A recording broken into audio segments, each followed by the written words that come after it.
किया क्या?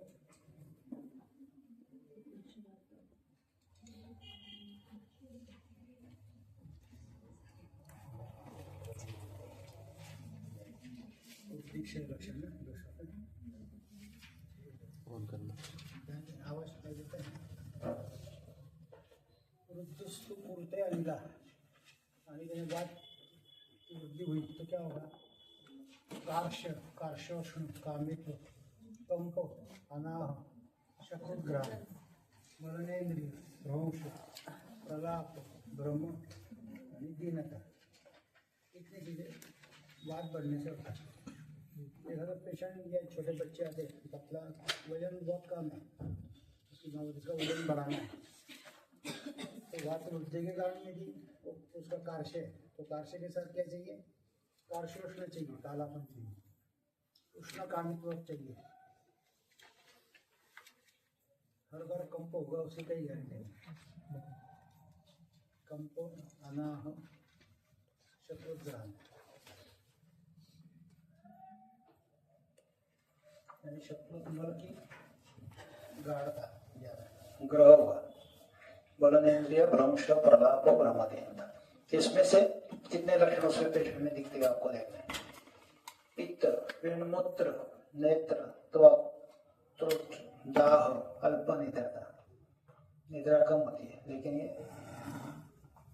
मूत्र, नेत्र, त्वक, तृष्णा, दाह ये लक्षण उसमें उस पेशेंट में श्लेष्मा अग्नि सदन भूख बंद हो जाती है।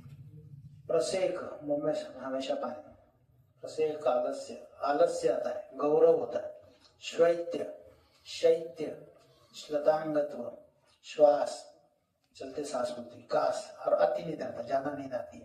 ये कफ वृद्धि के लक्षण है। ये लक्षण पेशेंट तुम्हारे पास आने वाला है कि मुझे चलते तो सांस फूलती है, खांसी आ रही है, ज्यादा नींद आ रही है, नींद सहन नहीं हो रही है, तो फिर वो कफ का वृद्धि हो गई।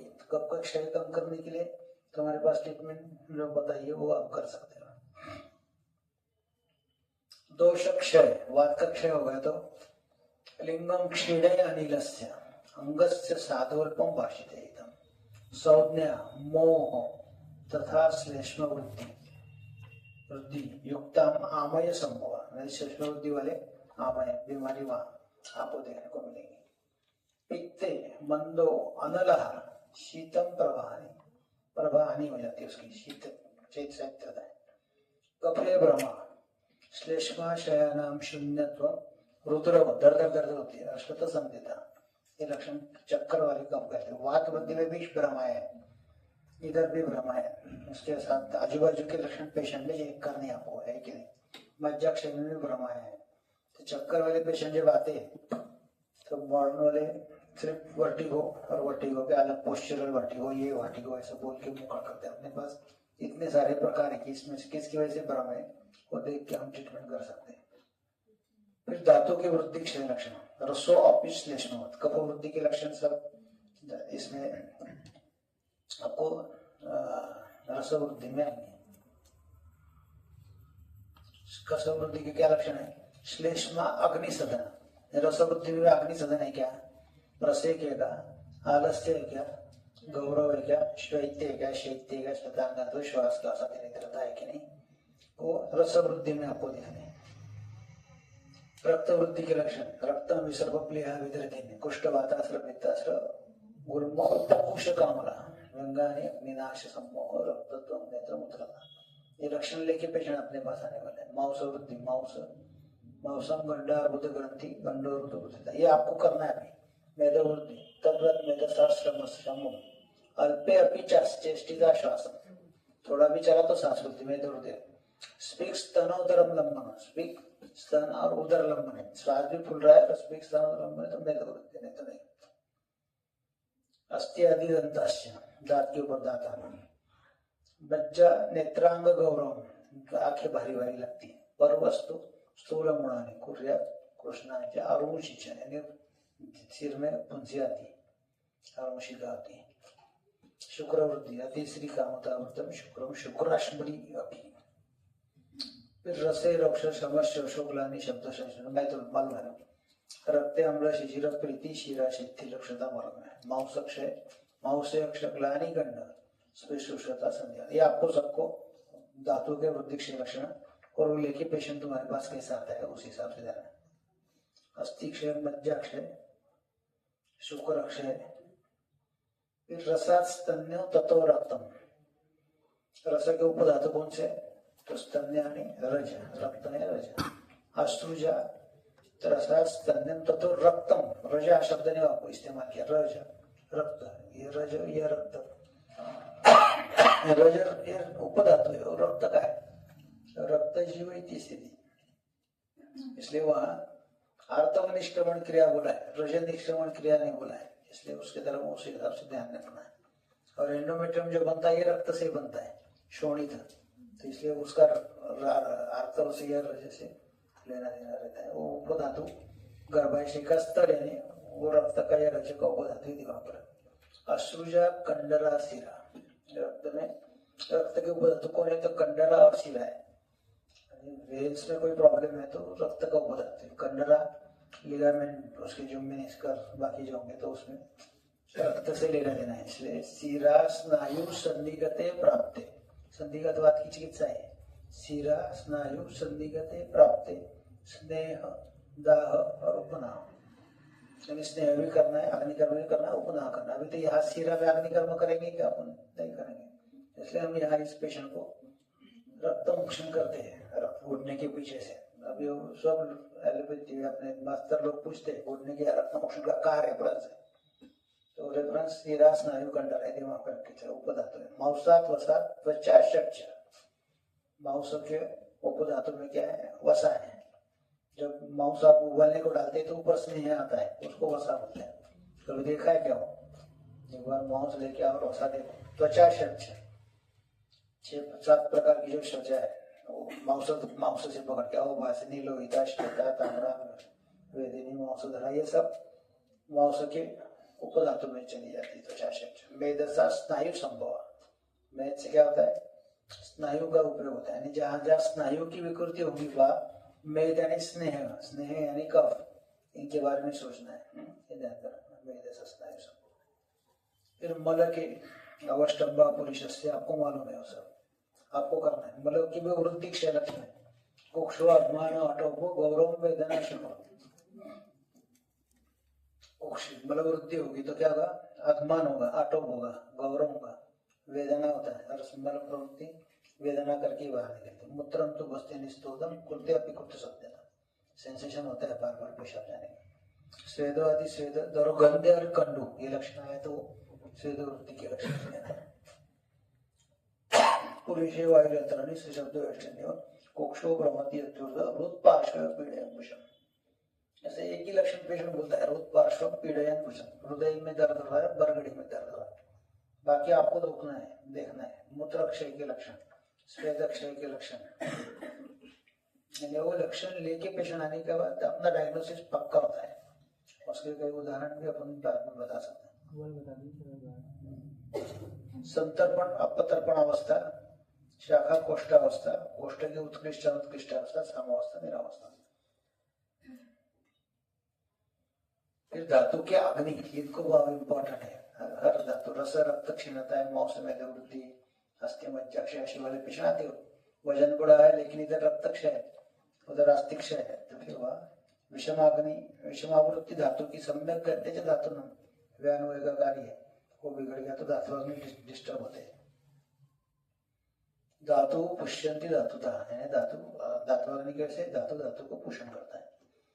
फिर अभी यहाँ तक तुमको निदान का भाग सब जो 11-12 अध्याय मैंने बताया, ये आपको पाठ करना है और पेशेंट इसमें से जो लक्षण बताएंगे उसकी तरफ अच्छी तरह ध्यान देना है।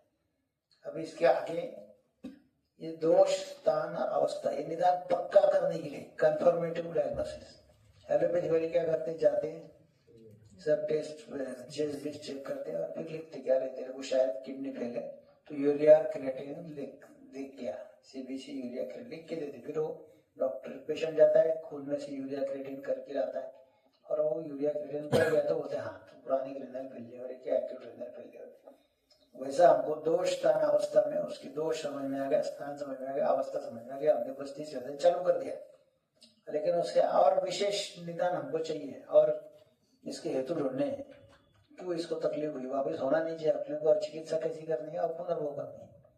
इसलिए आगे के जो मुद्दे को आपको पक्का निदान करने के लिए, सूक्ष्म समीक्षा करने के लिए आगे के सब मुद्दे और निदान में काम आते। तो पहला मुद्दा है हेतु।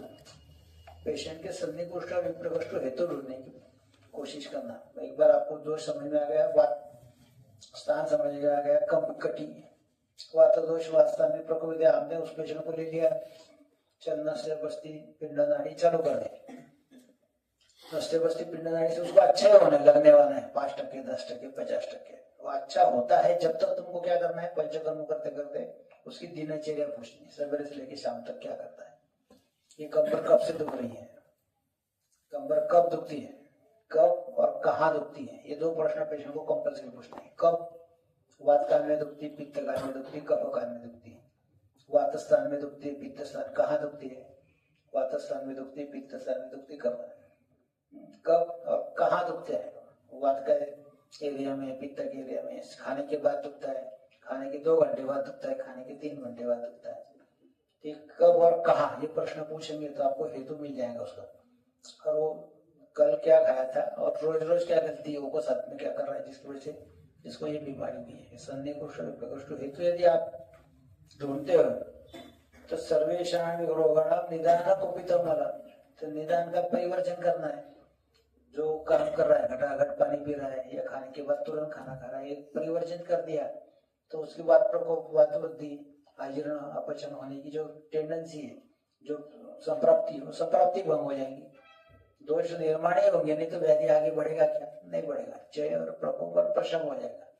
तो इसलिए हेतु को अनन्य साधारण महत्व है। निदान परिवर्जन ये पहली चिकित्सा है और इसीलिए हेतु उस पेशेंट के ढूंढने की प्रैक्टिस करनी है आपको। पेशेंट सहजा से इजीली हेतु नहीं बताएगा, उसको आप दिनचर्या पूछेंगे तो बताएंगे, 10वीं परीक्षा पूछेंगे तो हेतु मिल जाएगी।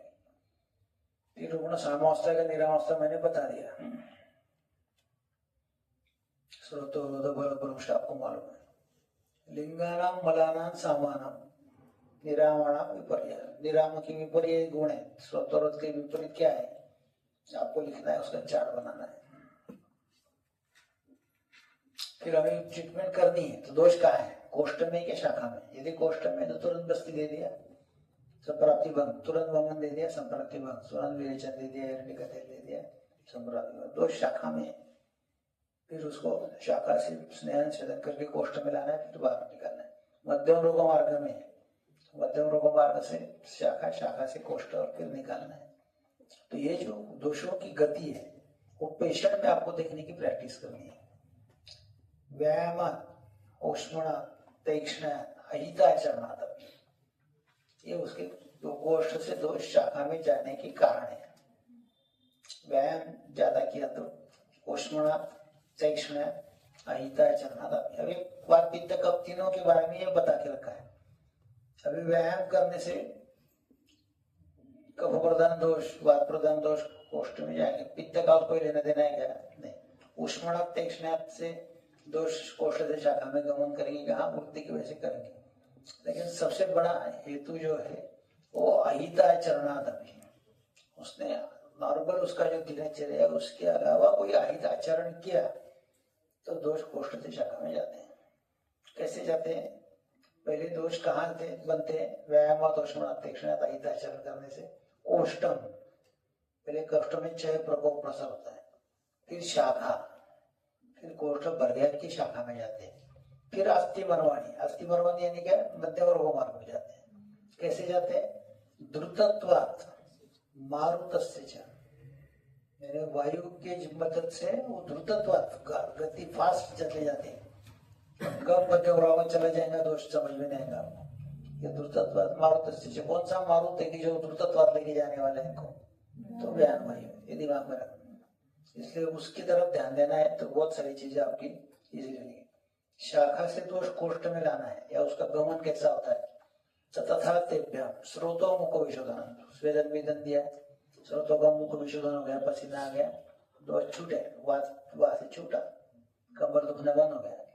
फिर वृद्धिया, अभी वात की वृद्धि करके दोष कोष्ठ में आएगा क्या, नहीं आएगा। यहाँ वृद्धि इसका मतलब प्राय कफ प्रदान, कफ होगा तो उसको वृद्धि करके उसका त्यान गुण विन कम करके अभिषंदनात्। अभी पित्त के लिए अभिषंदन चलता नहीं, वात के लिए अभिषंदन चलता नहीं, अभिषंदन ये कब के लिए चलता है। पाकात कोष्ठम वायुष्य निग्रहात, ये तो पहले तीन जो है वृद्धा अभिषंदना, ये जो है ये प्राय कफ प्रधान दोष दृष्टि होगी। पित्त कोष्ठम वायुष्य निग्रह ये बस्ती के लिए है, यानी ये बस्ती की लाइन ऑफ ट्रीटमेंट है। सब शाखागत दोषों को यदि आपको कोष्ठ में लाना है तो हम सस्ने निरोग बस्ती देते हैं। वमन के दिन उत्क्लेश नहीं आ रहा है तो वमन के दिन एक बस्ती देते हैं, जिससे जैसे बस्ती हो गया, बात का अनुलोमन हो गया, शाखागत दोष कोष्ठ में आना चालू हो जाते हैं और आमाशय भरने लगता है और तुरंत उत्क्लेश निर्माण होता है। इसलिए कोष्ठों वायुष्य निग्रह ये काम कौन करता है, तो बस्ती करता है। फिर उस पेशेंट में आपको आगे क्या देखना है, हेतु के अलावा, रोग मार्ग के अलावा,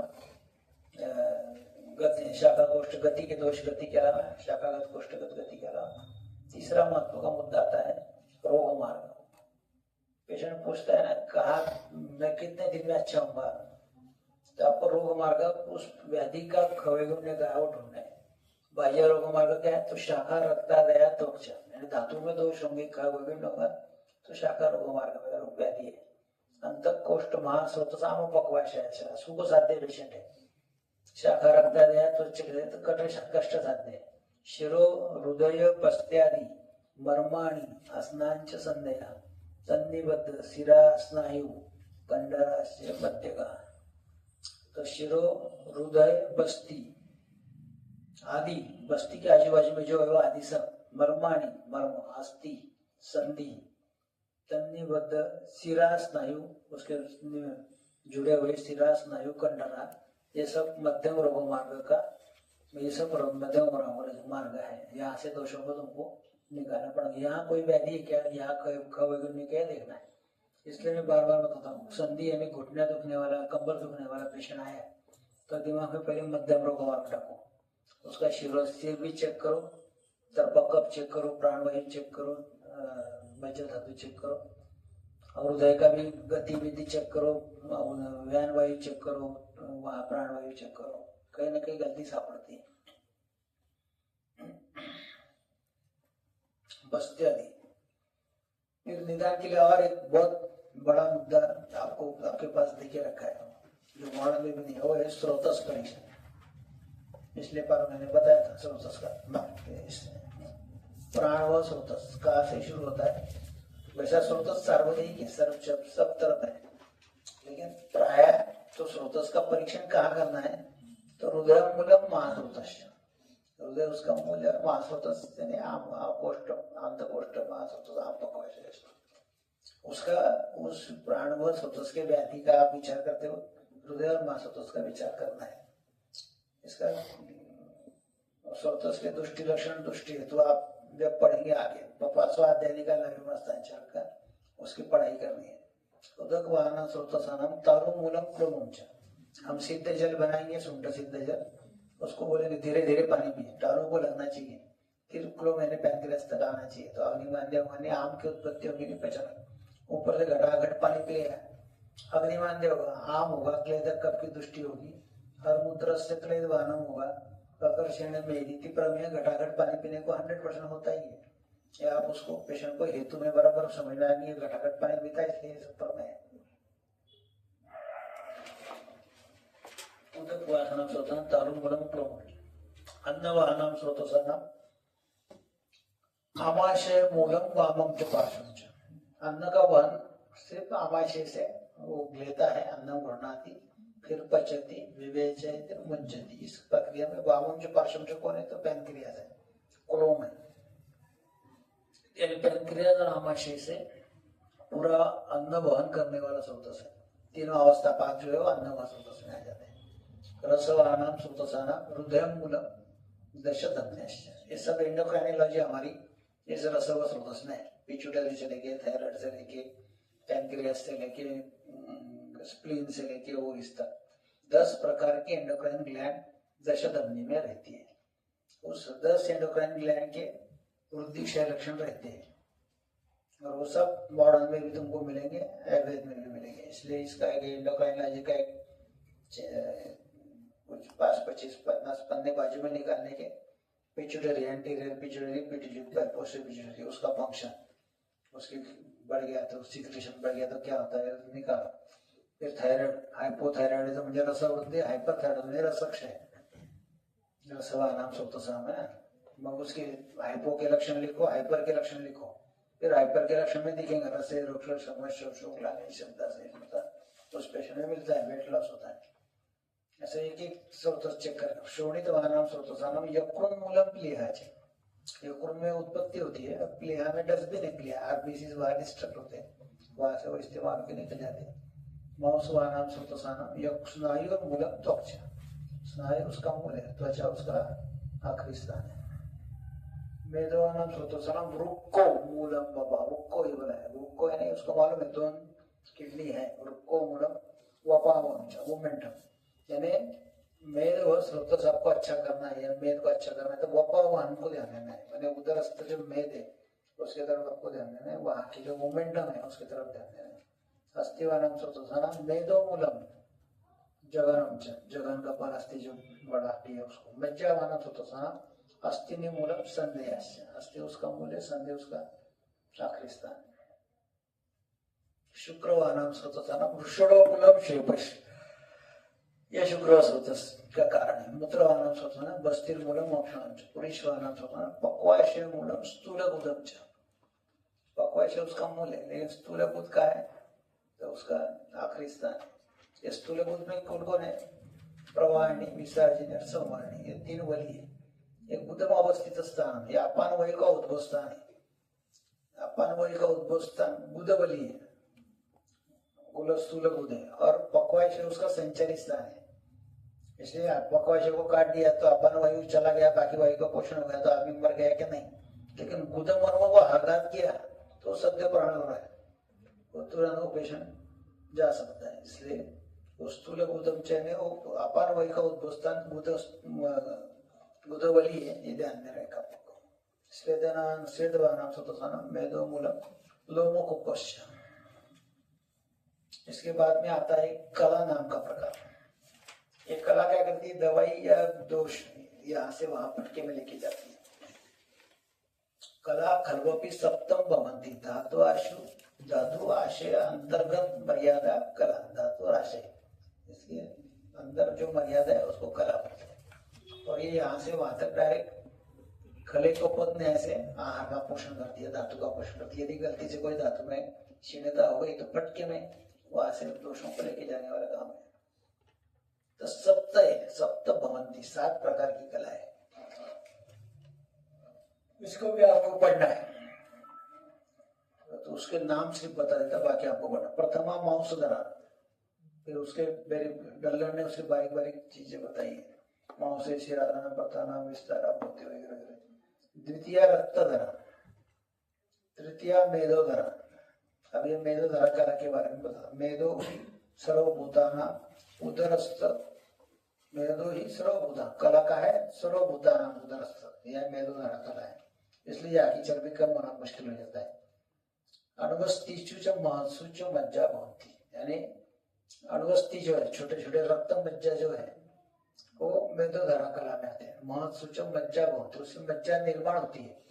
यानी मेद के बाद कौन निर्माण होता है? मज्जा भवंती, पहले पूर्ण होता है, फिर धारणास्थि बनता है। हमको पढ़ने की याद है कि अस्थि मज्जा शुक्र ऐसा हम पढ़ते हैं, लेकिन मज्जा अस्थि शुक्र ऐसा है वो, क्योंकि वो मज्जा वहां भवंती, वहां मज्जा तैयार होती है। चतुर्थी श्लेष्मधरा, सर्व संदेशु प्राणभूता भवंती। श्लेष्मधरा कला क्या करती? सर्व संधि में प्राणभूता भवंती, यानी वो वहां का स्निग्धता टिकने का काम, सर्व संघ में टिकने का काम वो करती है। इसलिए अवलंबक नाम है उसका, अवलंबक का। पंचमी पुलिशधरा नाम, उसका भी डलन ने बहुत बजा। उंडकस्त विभजते मलंबर धरा कला, कहा उसका विषम तत्र अंतराणी समाशिता, यकृन संबंधात, कहा से कहा था कि देखो पक्वाशयस्ता यकृन संबंधात कोष्ठम च तत्र अंतराणी समाशिता। उंडकस्त विभजते मलंबर धरा कला, पुरुषधरा कला से अस्थि धरा कला पंचमी, यानी वो बोलता है कि पुरुषधरा कला में कोई भी दवाई डालो या यहाँ से अस्थि धरा कला तक दवाई तुम्हारी पहुंचेगी या तुम्हारा आहार पहुंचेगा या तुमको डायरेक्ट खली कमरने से उसका पोषण जल्दी हो सकता है। यानी एक नया मार्ग उसने बता दिया कि यहाँ से तुम्हारा काम हो सकता है। षष्ठी पित्त धरा, चतुर्थ विधम अन्नपानम आमाशयास्ता प्रचुति पक्वाश उपस्थित धारी पित्त धरा कला है। पित्त धरा सहयोग मज्जा धरा थी, मैंने नीचे बड़ा तरह में क्या है, पुरुष धरा कला है पक्वाशन में। वो क्या करती है, डायरेक्ट हड्डी को अस्थि धातु का पोषण करती है। उसके ऊपर क्या है, पश्चिमानशय है, वह पित्त धरा कला है। वो क्या करती है, अस्थि के बाद में कौन सा धातु उत्पन्न होता है, मज्जा, मज्जा का पोषण करती है, इसलिए पित्त धरा से मज्जा धराती है। इसका वर्णन जो है चौथे अध्याय में दलन में दिया, कल्पस्थान में सर्पदंष्टा विषय विज्ञानी अध्याय में उसका वर्णन ध्यान रखना। सप्तमी शुक्र धरा, यह सर्व प्राणी नाम सर्व शरीर व्यापी। फिर मज्जा पश्चिमानशय के ऊपर कौन आता है, आमाशय आता है, और आमाशय में कौन बनता है, तो शुक्र धारा कला बनती है। और वो क्या करती है, शुक्र धारा कला सार्वदेहिक है, अस्थि मज्जा शुक्र, इनको जल्दी आपको अच्छा करना है तो बस्ती देना पड़ेगा। इधर परपटिकल को या पश्चिमानशय की चिकित्सा करनी है, आमाशय की चिकित्सा। सद्य शुक्र कर पाया, दूध पिया, डायरेक्ट शुक्र की उत्पत्ति होती, दूसरा तीसरा अवस्था पाक उसको जरूरत नहीं दूध का। अवयव, पेशेंट किडनी फेल करके आया है, लंग्स खराब करके आया है, आंतड़े का कैंसर है, आंखों का कोई ट्यूमर है, लीवर का कोई ग्रंथि है, तो ऐसे पेशेंट को ऑर्गन पकड़ के तुम्हारे पास आएगा। तो वो अवयव बनता किस धातु से वो आपको मालूम होना चाहिए। इसलिए अवयव मातृज है, पितृज है। यानी जब असाध्य व्याधि आती है कि वह अपने पास जेनेटिक पेशेंट जब आएंगे आगे जाके, तो जेनेटिक पेशेंट में मातृज पितृज अवयव को ज्यादा इम्पोर्टेंस है। तो कहा कौन सी चीज बिगड़ी हुई है, उस हिसाब से उसके मातृज है क्या, फिर माता या उसके घर में कोई उस तरीके की आपको इतिहास मिलता है क्या, पितृज अवयव क्या, उस हिसाब से उसका इतिहास मिलता है। यकृत प्रिया शोणित, जो यकृत प्रिया रक्त से बनती है। शोणित फेन प्रभाव फुफ्फुसा, फुफ्फुस रक्त के फेन से बनता है। फिर अलग अलग बहुत सारे आपको पढ़ना है। शोणित कीट प्रभाव उठुका, कफ शोणित मांसानाम सारा जीवा, कफ शोणित मांस से जीवा बनती है।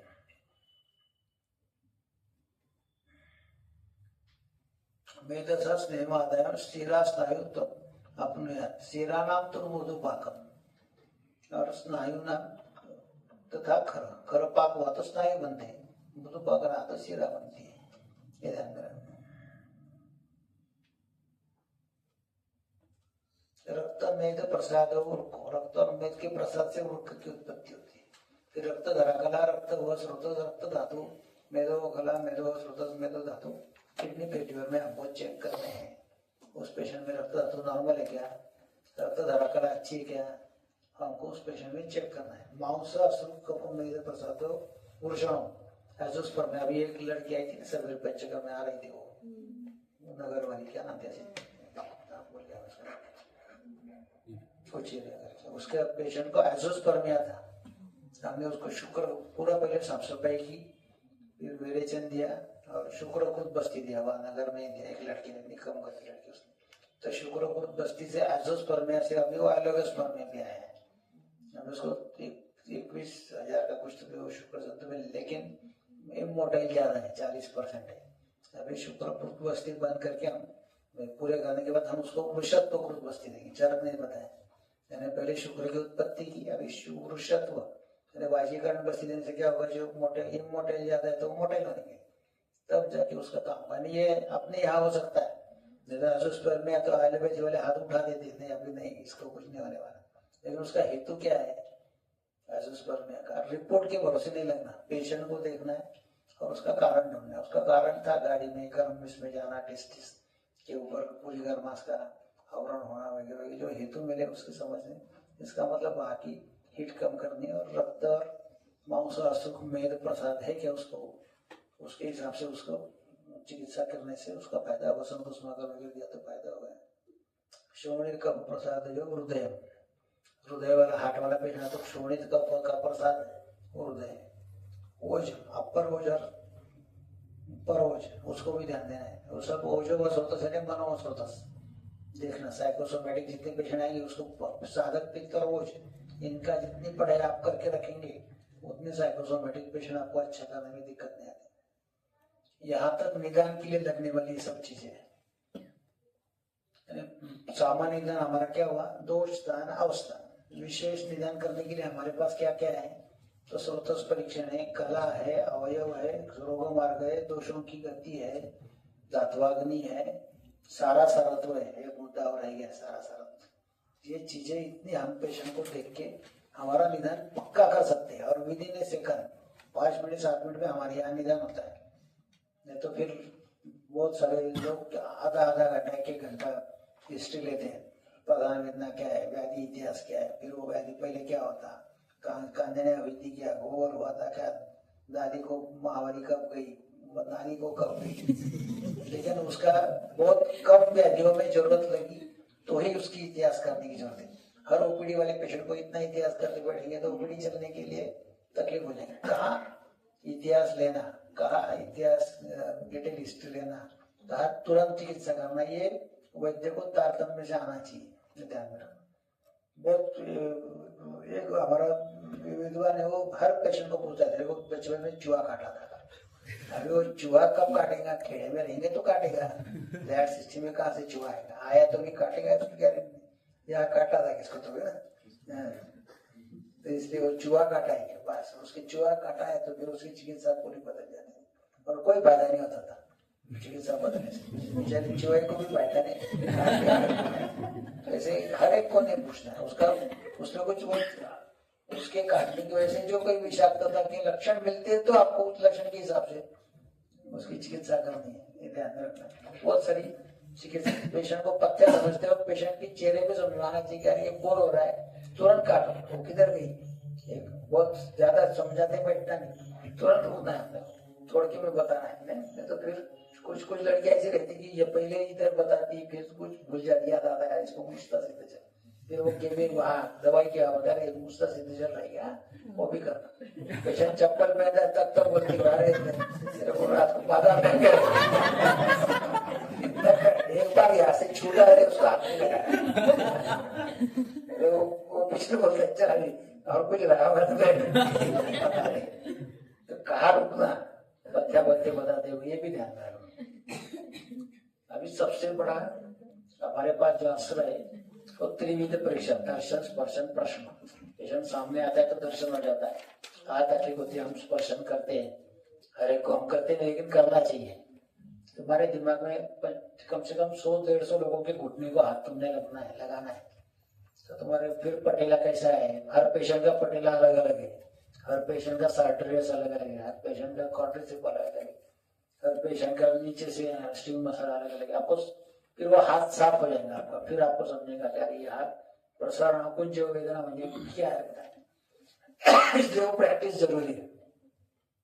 इसलिए दर्शन स्पर्शन और प्रश्न, फिर वो पूछने के आप पूछ सकते हैं ये टेढ़ा आप भी क्या नहीं बोला बचपन से, नहीं तो फिर हिस्ट्री देता है, नहीं एक्सीडेंट होता इसलिए पाँव को तकलीफ है, यानी प्रश्न परीक्षा से वो कंफर्मेशन करना है आपको। उसके बाद में अष्टविध परीक्षा रहती जो ओपीडी लेवल में हम रोज पेशेंट को पूछते, नाड़ी पहले देखते हैं, नाड़ी देखते हो पहला दूसरा वात पित्त कफ, ऐसी नाड़ी हम देखते हैं, उसमें कुछ नहीं, नाड़ी का बल देखना है, नाड़ी की गति देखनी है, वात की क्या पित्त की कफ की। अभी जो नाड़ी के बहुत प्रकार है, काल की नाड़ी रहती है, प्रकृति की नाड़ी रहती है, व्याधि की रहती है, बहुत सारी चीजें, दूत नाड़ी रहती है जिसके रिलेशन में कोई होगा उसकी नाड़ी देखने के बाद साध्य नाड़ी, दूध नाड़ी किसके लिए तो साध्या साध्य के लिए, वो हिसाब से वो भी हम बता सकते हैं। तो उससे नाड़ी देखना है, लेकिन नाड़ी देखते वक्त तुम्हारे पास जो टाइम है और पेशेंट उस टाइम क्या होता है एकाग्र हो जाता है, तब उसने जो एक लक्षण बताया तुमको, जैसा मैंने कल बताया कि आवाज घोंघाट सहन नहीं होता, तो बाकी का तुमको दाढ़ी पकड़ के पूछना है, तो हाँ बताए। फिर जीवा देख ली सामने तो फिर स्रोतों देखे बोले रोशे के और आपको पूछना है, तो पेशेंट बताएगा हाँ ठीक है भला मुद्रा घुटना दुख रहा है तो कमर श्रोत्र कान दुख रहा है क्या, आपने पूछा तो उसको लगता है कान में तकलीफ मैंने तो नहीं बताई, लेकिन इसने समझ में आ गया कि पकवाशय कटी शक्ति श्रोत्र अस्थि स्पर्शन इंद्रिय इसने चेक कर, इसलिए अष्टविध नाड़ी मल मूत्र जीवा शब्द स्पर्श ध्रुव आकृति, ये अष्टविध परीक्षा, इसका इस्तेमाल हम करते हैं। इतना करने के बाद चिकित्सा दे दी तो पेशेंट आगे टाइम आता है, बोलता कोई फायदा नहीं हुआ, क्या थोड़ा सा फायदा हुआ, लेकिन मुझे बहुत सालों से तकलीफ है, मुझे एक से ज्यादा 4 बीमारियां हैं, किडनी भी फेलियर है, डायबिटीज भी है, बीपी भी है, हार्ट का भी तकलीफ है। फिर आप वहाँ दोषों की क्रम कैसा लगाना, इसके लिए गलतियां होती है। और फिर वो अलग 4 व्याधियों के नाम दिमाग में आने के बाद कंफ्यूज हो जाता है। तो बात प्रकृति वाला पेशेंट आया तो आता है घुटने दुखने के लिए, पहले आते बराबर बोल देते मुझे घुटने दुख रहे, फिर आप हिस्ट्री लेते तो हिस्ट्री लेते बोलता नहीं कॉन्स्टिपेशन भी है, उसके बाद बोलता नहीं सर्दी भी बार बार होती है, उसके बाद क्योंकि वातलाध्यास धातुरा वात वाले पेशेंट के हमेशा बीमार रहते हैं, फिर उसके जाते जाते वो आखिरी में बोलता है बाल भी झड़ते, और उसमें आपका जो पहला जो प्रधान वेदना है घुटना दुखना आप भूल जाते हैं और बाल झड़ने की दवाई उसको ऐसा होता है। इसलिए प्रधान वेदना फटाफट लिखने की प्रोटिस करो, वो पहले क्यों आया है क्योंकि उसको मालूम है क्यों आया है। और जब अगले टाइम आप उसको पूछते तो बोला मैं तो घुटने दुखने के लिए आया था, तुमने बालों का तेल क्यों दिया मुझे। ऐसे पेशेंट भी बात पर बोलते हैं, ऐसे घुमाने वाले पेशेंट है, इसलिए प्रधान वेदना कंपल्सरी एक के नीचे लिखने की प्रैक्टिस करो। मैं तो वो व्याधियों के नाम बोलता हूँ, बीपी डायबिटीज ये, और प्रधान वेदना हम भूलना देखना ही भूल जाते, उसको पूरी दुनिया भर की बीमारी उसके लिए आएगा तुम्हारे पास। अभी बहुत बार बीपी 160/100 पेशेंट का रहता है, उसकी डॉक्टर की ट्रीटमेंट चालू है ना, दवाई को दे रहा है ना, उसके पीछे हम तो हमारे पास क्यों आया है, घुटना दुखने के लिए आया ना, हमको कुछ अड़चना नहीं ना बीपी का, हम हमारे लाइन ऑफ ट्रीटमेंट लिख दो और उसको बता दो तेरा बीपी बढ़ा है, तेरे डॉक्टर को बता दे और उसकी इसमें ट्रीटमेंट ले, यानी उसके ऊपर इंटरफेयर नहीं करना। तो हमारी प्रधान वेदना के हिसाब से चिकित्सा होती है, उसको फायदा होता है और वो भी ज्यादा हो जाता है, मेरा बीपी बढ़ा है, डॉक्टर को पूछता है, डॉक्टर फिर उसको दवाई बदल के देता है नहीं देता उसका काम।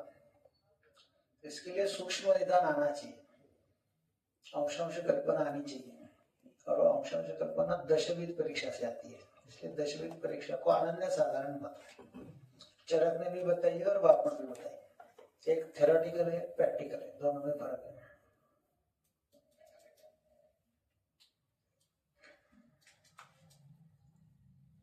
विकाराणाम अकुशलो न जीर्यात् कदाचन न ही सर्वविकाराणाम नामो अस्ति ध्रुवास्ति। हर व्याधि का नाम रखने की आपको जरूरत नहीं, तो आप बोलते उसको बोलते हैं अनुक्त व्याधि, जिस व्याधि का नाम मालूम नहीं उसको अनुक्त व्याधि बताया जाता है। उसमें आपको क्या देखना है, तो दोष दुष्य समूर्छना देखनी, कौन सा दोष है कौन सा धातु है, उसकी चिकित्सा समूर्छना करके चिकित्सा प्राप्ति बनाने चिकित्सा करनी है। उसके लिए दशविध परीक्षा आपको मदद करती है। दुष्य दुष्य यानी दोष और दुष्य दोनों, देश यानी कहाँ प्रैक्टिस कर रहे हैं या कहाँ ट्रीटमेंट कर रहे हैं, जंगल देश में, अनूप देश में, साधारण देश में, उसका असर चिकित्सा करते हुए आता है, इसलिए उसके बारे में सोच के रखना। दुष्य दोष दुष्य देश बल, रुग्ण का बल और व्याधि का बल कैसा है, दोनों का बल अच्छा था तो शोधन करेंगे, दोनों का बल में बदला है, रुग्ण का बल कम व्याधि का ज्यादा, रुग्ण का बल बढ़ाएंगे, इसलिए बल रुग्ण का। काल कितने दिन से तकलीफ है, कल ही तकलीफ हुई है, छोटा संपत्ति बड़ी 6 महीने से तकलीफ है, कितने दिन से तकलीफ, कौन से काल में तकलीफ होती, सुबह होती, दोपहर को होती, शाम को होती, खाने के बाद होती है, काल। दुष्य देश बल काल। अनल अग्नि कैसा है, पहले प्रकृति के हिसाब से तीक्ष्ण अग्नि चाहिए, पित्त प्रकृति का है, अभी मंद है यानी विकृत में मंद है लेकिन तीक्ष्ण चाहिए था, तो अनल अग्नि कैसा है, प्रकृति कौन सी है, तो वो प्रकृति वाला है, उसको कफ की बीमारी हुई है, वात प्रकृति वाला है उसको कफ की बीमारी हुई है, पित्त प्रकृति उसको कफ की बीमारी हुई है। प्रकृति के हिसाब से उसी प्रकृति का उसी दोष की वृद्धि हुई है, तो फिर वह चिकित्सा तुमको कफ वाले को इजी होगी, लेकिन वात को वात वृद्धि हुई तो तुमको जरा ध्यान देने करना पड़ेगा। इसलिए प्रकृति का बहुत महत्व है, और व्याधि कौन सा है वो उस प्रकृति के हिसाब से वो भी देखना होता है, उसके साथ तुम्हें समझ में आ जाता है। तो रुग्ण का वय उम्र कैसे, बचपन, बाल है, मध्यम है, वृद्ध है, उस हिसाब से चिकित्सा करने में, बल हानि देखने में और साथ में आपको समझ में आ जाता है। रुग्ण का सत्व कैसा है, अल्प सत्व है तो चिकित्सा करते वक्त काउंसलिंग करके मीठा बोल के अच्छी तरह करना पड़ेगा, बिना डरा के उसको पथ्य पथ्य समझा के सब करना पड़ेगा। साथ में कैसा है उसको प्रकृति साथ में, पहला साथ में जो होता है प्रकृति के हिसाब से, पित्त प्रकृति का है तो कषाय तिक्त मधुर उसको साथ में है, ये खाना चाहिए, नहीं खा रहा है प्रकृति साथ में। फिर देश साथ में, जंगल देश में काम कर रहा है तो जंगल देश के हिसाब से आना चाहिए। फिर व्यवसाय साथ में, बैठक काम है इसलिए उस हिसाब से साथ में करना चाहिए। फिर ऋतु साथ में, अभी शिशिर ऋतु चल रही उस हिसाब से खाना खाना चाहिए। वो को साथ में, एक गलत चीज उसको आदत हो गई और उसको कुछ नहीं होता, वो खाने हरी मिर्च खाने से कुछ नहीं होता, वो को साथ में हो गया। तो ये ऐसे साथ में के बहुत सारे प्रकार आपको देखने पड़ते हैं। तो देश साथ में, ऋतु साथ में, व्याधि साथ में, व्यवसाय साथ में, ऐसे बहुत सारे प्रकार आपको देखने को उस पेशे में देखना है। तो वहां कहीं ना कहीं हेतु मिलता है इस साथ में आपको कि इसके कारण सवेरे सब्जी बनती है, फिर एक बड़ी लड़की आती है वो अपने ओवन में डालती है, वो सब्जी को गर्म करके खाती है।